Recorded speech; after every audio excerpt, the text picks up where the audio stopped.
વિદ્યાર્થી મિત્રો, અમારી યુટ્યુબ ચેનલ ટીચિંગ મેં સેલ્જિયમમાં આપનું હાર્દિક સ્વાગત છે।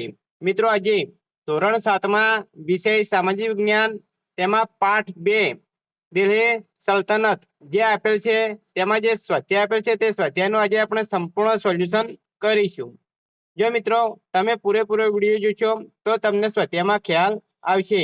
અને મિત્રો, તમે ચેનલમાં નવા હો અને હજુ સુધી ચેનલને સબસ્ક્રાઇબ ના કરી હોય તો ચેનલને સબસ્ક્રાઇબ કરવા વિનંતી, જેથી તમને જે નવી અપડેટ આવે છે તે અપડેટ મળતી રહે। મિત્રો, હવે વધુ સમય નહીં લેતા આપણે જે સ્વાધ્યાય આપેલ છે તે સ્વાધ્યાયનું સંપૂર્ણ સોલ્યુશન કરીશું। તેમાં અહીં પ્રશ્ન નંબર 1 આપેલ છે। નીચેના દરેક પ્રશ્નના ઉત્તર માટે આપેલા વિકલ્પોમાંથી સાચો વિકલ્પ શોધીને ઉત્તર લખો। 1. દિલ્હી સલ્તનતના ચેહલગાન એટલે કે 4 ગાનની સ્થાપના કોણે કરી હતી?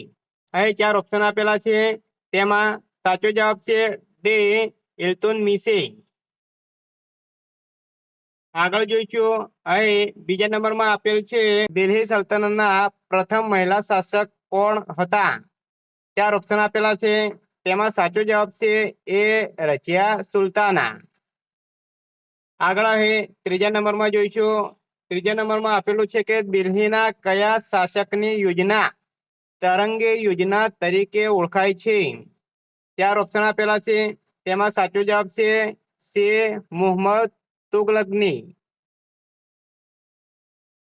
આગળ જોઈશું, અહીં ચોથા નંબરે આપેલ છે વિજયનગર સામ્રાજ્યની સ્થાપના કોણે કરી હતી? સાચો જવાબ આવશે બે હરિહરરાય અને બુક્કારાય। અહીં પ્રશ્ન નંબર 1 પૂરો થાય છે। મિત્રો, તમે ચેનલમાં નવા હો અને હજુ સુધી ચેનલને સબસ્ક્રાઇબ ના કરી હોય તો ચેનલને સબસ્ક્રાઇબ કરવા વિનંતી। પ્રશ્ન નંબર 2, યોગ્ય શબ્દો વડે નીચેના વિધાનોની ખાલી જગ્યાઓ પૂરો। તેમાં 1. ઢાઈ દિનકા ચોપડા ખાલી જગ્યા શહેરમાં આવેલ છે? જવાબ આવશે અજમેર। 2. દિલ્હી સલ્તનતની શાસન વ્યવસ્થાના કેન્દ્રમાં ખાલી જગ્યા હતો? જવાબ આવશે સુલતાન। 3. દિલ્હી સલ્તનતનો અંતિમ શાસક ખાલી જગ્યા હતો? જવાબ આવશે ઇબ્રાહિમ લોધી। 4. શ્રીનગર ખાલી જગ્યા એ વસાવ્યું હતું? જવાબ આવશે અલાઉદ્દીન ખલજી। પ્રશ્ન નંબર 3 જોઈશું, નીચેના પ્રશ્નોના ઉત્તર 1-2 શબ્દોમાં આપો। તેમાં 1. કુતુબ મિનાર ક્યાં આવેલ છે? જવાબ આવશે દિલ્હીમાં। 2. પાણીપતનું પ્રથમ યુદ્ધ કોની વચ્ચે થયું હતું? જવાબ ઇબ્રાહિમ લોધી અને બાબર વચ્ચે। 3. અલાઈ દરવાજાનું નિર્માણ કોના સમયમાં થયું હતું? જવાબ આવશે અલાઉદ્દીન ખલજીના। ચોથા નંબરમાં આપેલ છે કે બહમની રાજ્યની સ્થાપના કોણે કરી હતી? જવાબ આવશે જફર ખાને। પ્રશ્ન નંબર 4, નીચેના પ્રશ્નોના ટૂંકમાં ઉત્તર આપો। તેમાં પહેલો પ્રશ્ન, તુગલકની સમયગાળા દરમિયાન દિલ્હીની આસપાસ કયા કયા શહેરો વસાવવામાં આવ્યા? જવાબ, તુગલકની વંશના શાસનના સમયગાળા દરમિયાન દિલ્હીની આસપાસ તુગલકાબાદ, ફિરોજાબાદ, હિંસાર, જૈનપુર, ફિરોજપુર, ફતેહાબાદ વગેરે શહેરો નગરો વસાવવામાં આવ્યા। મિત્રો, અહીં પ્રથમ પાઠ જે સામાજિક વિજ્ઞાનમાં છે તેના સ્વાધ્યાયનું પણ સોલ્યુશન અહીં ચેનલમાં મૂકેલું છે, તે તમે વિડીયો ના જોયો હોય તો જોઈ શકો છો। આગળ આપણે જોઈશું બીજા નંબરનો પ્રશ્ન, સલ્તનત સમયના સ્થાપત્યોનું વર્ણન કરો। જવાબ, સલ્તનત સમયના સ્થાપત્યો નીચે પ્રમાણે છે। સુલતાન કુતબુદ્દીન ઐબકે દિલ્હીમાં કુવત ઉલ ઇસ્લામ નામની મસ્જિદ બંધાવી હતી। તેણે દિલ્હીમાં મશહૂર કુતુબ મિનાર નામના મિનારાના બાંધકામની શરૂઆત કરી હતી। તેના સમયમાં આ મિનારાનો એક જ માળ બાંધી શકાયો હતો। કુતબુદ્દીનના અવસાન પછી તેના જમાઈ ઇલ્તુત્મિશે કુતુબ મિનારનું બાંધકામ પૂર્ણ કરાવ્યું હતું। કુતબુદ્દીન ઐબકે અજમેરમાં ઢાઈ દિનકા ચોપડા નામની મસ્જિદ બંધાવી હતી।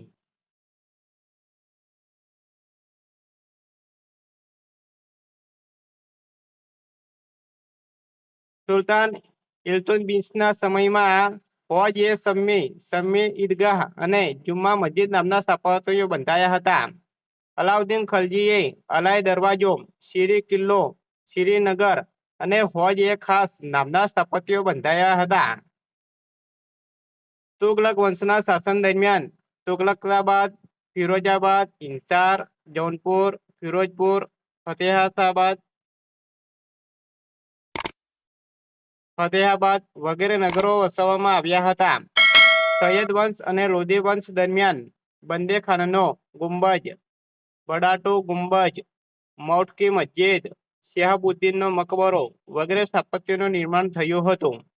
આમ સલ્તનતના શાસન દરમિયાન દિલ્હીમાં અનેક કિલ્લાઓ, મસ્જિદો, તળાવો, મહેલો, સ્નાનાગરો, મકબરાઓ, પુલો, સરાઈઓ, બગીચાઓનું નિર્માણ થયું હતું.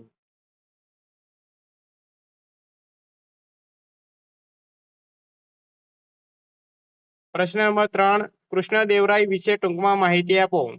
જવાબ: કૃષ્ણદેવરાય તુલુક વંશનો તેમજ વિજયનગર સામ્રાજ્યનો સર્વશ્રેષ્ઠ શાસક હતો. તે સમયના ભારતનો એક મહાન અને શક્તિશાળી શાસક હતો. તેણે શાસન દરમિયાન અનેક વિજયો મેળવ્યા હતા.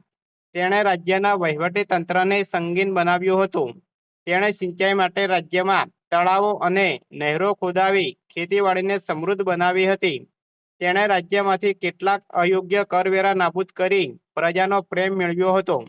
તેણે વિજયનગરની પાસે નાગલપુર નામનું નવું નગર વસાવ્યું હતું. તેણે એ નગરને અનેક પ્રકારની ઇમારતો અને ભવ્ય મંદિરોથી શણગાર્યું હતું. કૃષ્ણદેવરાય પોતે વિદ્વાન હતો. તે સાહિત્ય અને વિદ્યાનો ઉપાસક હતો. તે તેલુગુ અને સંસ્કૃત ભાષાનો લેખક હતો. તેણે આમુક્ત માલ્યદા નામના ગ્રંથ લખ્યો હતો. તેણે અનેક કવિતાઓને રાજ્યાશ્રમ આપ્યો હતો. કૃષ્ણદેવરાયે રાજા ભોજની જેમ સાહિત્ય અને કલાને ઉત્તેજન આપ્યું હતું. તેથી તે આંધ્રના ભોજ તરીકે જાણીતા બન્યા હતા. વિદ્યાર્થી મિત્રો, અહીં સ્વાધ્યાયનું સંપૂર્ણ સોલ્યુશન પૂરું થાય છે. જો મિત્રો વિડીયો સારો લાગ્યો હોય તો લાઇક કરો, શેર કરો અને સબસ્ક્રાઇબ કરો. તથા ધોરણ 7ના બીજા વિષયના સ્વાધ્યાયના સોલ્યુશન અહીં ચેનલમાં મૂકેલા છે, તે તમે જોઈ શકો છો. Thank you.